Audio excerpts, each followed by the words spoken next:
అందరికీ వందనాలు.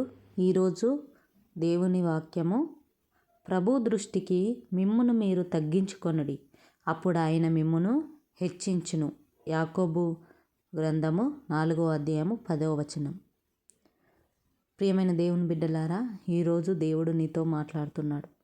ప్రభు దృష్టికి మనల్ని మిమ్మును మీరు తగ్గించుకొనుడట, అప్పుడు ఆయన మనల్ని హెచ్చిస్తాడట. నిజమే కదా. అంత గొప్ప దేవుడు ఈ లోకానికి ఎంతో దీనుడుగా, రిక్తునిగా, నీ కోసము నా కోసము తగ్గింపు కలిగిన మనసు కలిగి మన కోసం వచ్చిన్నాడు. మనము ప్రభు దృష్టిలో తగ్గించుకోవడం తప్పేమి కాదు. తక్కువ అని మనము ఎప్పటికీ అనుకోవద్దు. మనల్ని కలగజేసిన దేవుడే అంత దీనుడుగా, రిక్తునిగా వచ్చినప్పుడు మనలో ఏ స్వార్థము, గర్వము ఉండకూడదు. ప్రభు దృష్టిలో తగ్గించుకోవడం అంటే ఆయన చెప్పిన మాట వినడం, ఆయనకు లోబడటం. మన దృష్టిలో మనం గర్వించకూడదు. అపవాది అయిన సాతాను గర్వించి పాతాళానికి వెళ్ళిపోయాడు. మన జీవితంలో మనము గ్రహించాలి. మన జీవితంలో దేని బట్టి అయినా గర్విస్తున్నామా? మన అందాన్ని బట్టి మనం గర్విస్తున్నామా? మన ఆస్తిని బట్టి మనం గర్విస్తున్నామా?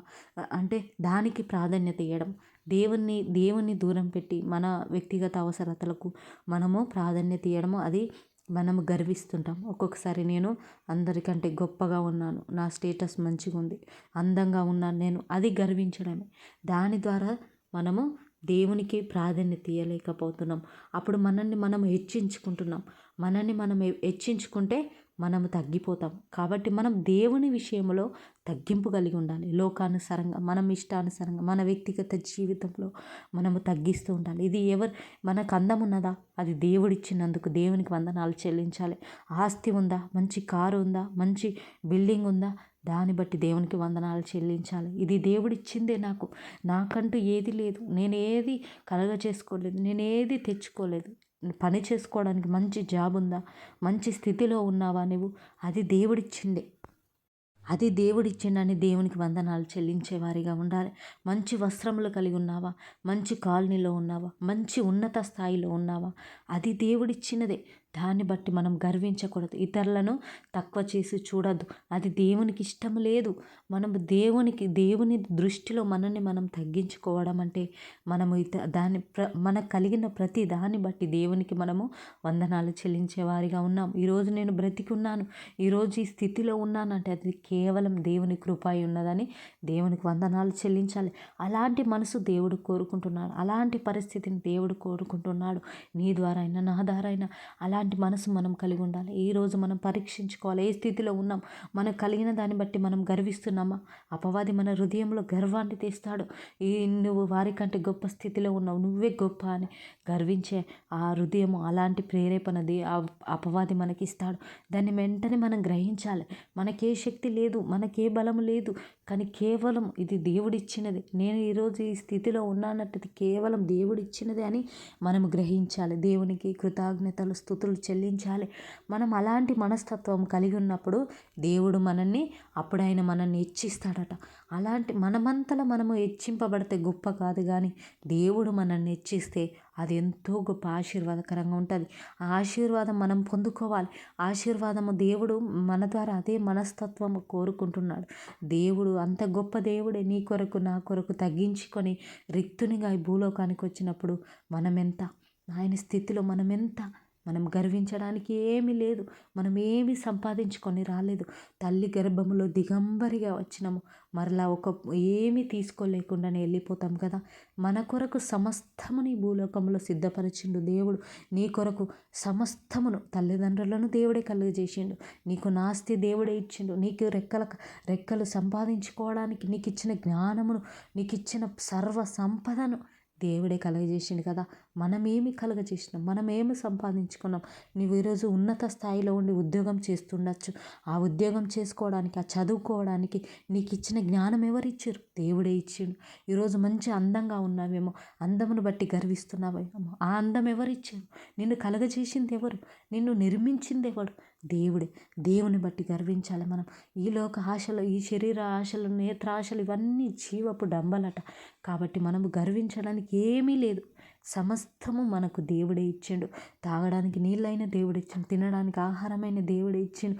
ఈరోజు ఉన్నత స్థితిలో ఉండడానికి దేవుని కృప. అంత పెద్ద దావీదు రాజుగా ఉండి తను గర్వించలేదు, కానీ ప్రతి దాంట్లో దేవునికి నమ్మకముగా, దేవునికి విశ్వాసముగా ఉన్నాడు. అబ్రహాముని చూసుకుంటే అంత గొప్ప ధనవంతుడు అయినప్పటికీ తను ఏ విషయంలో గర్వించలేదు. ప్రతీది దేవుడిచ్చిండని కృతజ్ఞత స్తుతులు చెల్లించాలి. ఈరోజు నీవైనా నేనైనా అలాంటి మనస్తత్వము కలిగి ఉండాలని దేవుడు కోరుతున్నాడు. ప్రభు దృష్టికి మిమ్మును మీరు తగ్గించుకొనుడి, అప్పుడు ఆయన మిమ్మును హెచ్చించునట. మన జీవితంలో ఒకసారి మనము గ్రహించాలి. మరి నా స్థితి నేను తగ్గించుకునే స్థితిలో ఉన్నానా, గర్విస్తున్నానా అని ఒక్కొక్కసారి మన స్థితిని, మన పరిస్థితిని మనము గ్రహించుకోవాలి. ఏదైనా లోపాలు ఉంటే దాన్ని సరిచేసుకోవాలి. ప్రభువా నన్ను క్షమించు, ఇది నీవిచ్చినది ప్రభా, నా జీవితంలో నాకంటూ ఏదీ లేదు ప్రభా, సమస్తము నీవిచ్చినదే ఉన్నదని దేవునికి వందనాలు చెల్లించేవారిగా ఉండాలి. మనల్ని తగ్గించుకున్నప్పుడు దేవుడు ఒక గొప్ప ఉన్నత స్థాయిలో మనల్ని పెడతాడు. అది దేవుని ఆశ్చర్య కార్యములు మనము వర్ణించలేము. మనల్ని మనము తగ్గించుకొని అలాంటి స్వభావము కలిగి అలాంటి జీవితాన్ని జీవించినప్పుడు దేవుడు అద్భుతంగా మన జీవితంలో ఆశ్చర్య కార్యములు చేస్తాడు. మన జీవితంలో విడుదల రాకపోవడానికి మన గర్వమే కారణం కావచ్చు. మన వ్యక్తిగత జీవితంలో, మన కుటుంబంలో ప్రతి విషయంలో సమాధానము ప్రార్థించిన విషయానికి, మనం ప్రార్థిస్తున్న విషయానికి జవాబు రాకపోవడానికి గర్వమే కావచ్చు.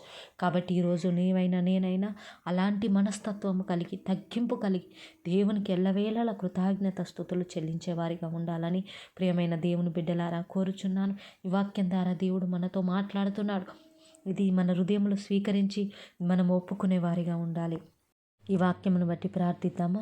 అందరూ ప్రార్థనలో ఏకీభవించండి. ప్రభువా నీకు స్తోత్రములు, వందనాలు చెల్లించుకుంటున్నాం ప్రభా. అవును ప్రభా, నీ నామములో మేము తగ్గింపు కలిగి ఉండాలి ప్రభా. నిన్ను బట్టి ప్రభా మేము అతిశయించడానికి మాకు ఏమీ లేదు ప్రభా, సమస్తము నీవిచ్చినదే. మేము అతిశయించడానికి కానీ గర్వించడానికి మాకంటూ ఏదీ లేదు ప్రభా. తండ్రి యేసయ్య, మాకు ఈరోజు ఈ వాక్యం ద్వారా మమ్మల్ని తండ్రి ఏ రీతిగా బ్రతకాలి, ఏ రీతిగా తగ్గింపు కలిగి జీవించాలని నువ్వు మాట్లాడిన విధానం బట్టి స్తోత్రములు ప్రభా. నీవే ఇచ్చిస్తేనే మా జీవితంలో అద్భుత కార్యములు చేస్తాం ప్రభా. యేసయ్య చూడగలుగుతాం ప్రభా. నీవే మమ్మల్ని హెచ్చించండి ప్రభా. మా జీవితాలను, మా వ్యక్తిగత జీవితాలను తగ్గించుకుంటూ ప్రభా నీ నామాన్ని హెచ్చిస్తున్నాం ప్రభా. స్తోత్రములు, వందనాలు చెల్లించుకుంటూ ప్రభా. యేసయ్య మాలో ఏదైనా పొరపాట్లు ఉంటే, తప్పిదములు ఉంటే దయతో మమ్మల్ని క్షమించమని, సరిచేయమని, నీ వాక్యానుసారంగా జీవించే జీవితమును మనకు అనుగ్రహించమని యేసయ్య నామంలో అడిగి వేడుకుంటున్నాం తండ్రి. Amen, amen, amen. ఈ వాక్యము మీకు ప్రోత్సాహకరంగా ఉంది, దేవుడు మీతో మాట్లాడుతున్నాడని మీరు అనుకుంటే ఈ వాక్యాన్ని అనేక మందికి షేర్ చేయండి, లైక్, సబ్స్క్రైబ్ చేయండి. మరి ఇలాంటి చేయడం ద్వారా నాకు కూడా ప్రోత్సాహం వస్తుంది. ఈ వాక్యం మీకు అర్థమవుతుందని నాకు అర్థమవుతుంది. మీ ప్రార్థన అవసరతలు ఏమి ఉన్నా కామెంట్ ద్వారా తెలియచేయండి. మీ కొరకు తప్పకుండా ప్రార్థిస్తాం. మా కొరకు కూడా ప్రార్థించండి. ఇంకనూ దేవుని పరిచర్యలో బలంగా వాడబడాలని నా కొరకు ప్రార్థించండి. మీ అందరికీ వందనాలు చెల్లించుకుంటున్నాం. Thank you for watching video.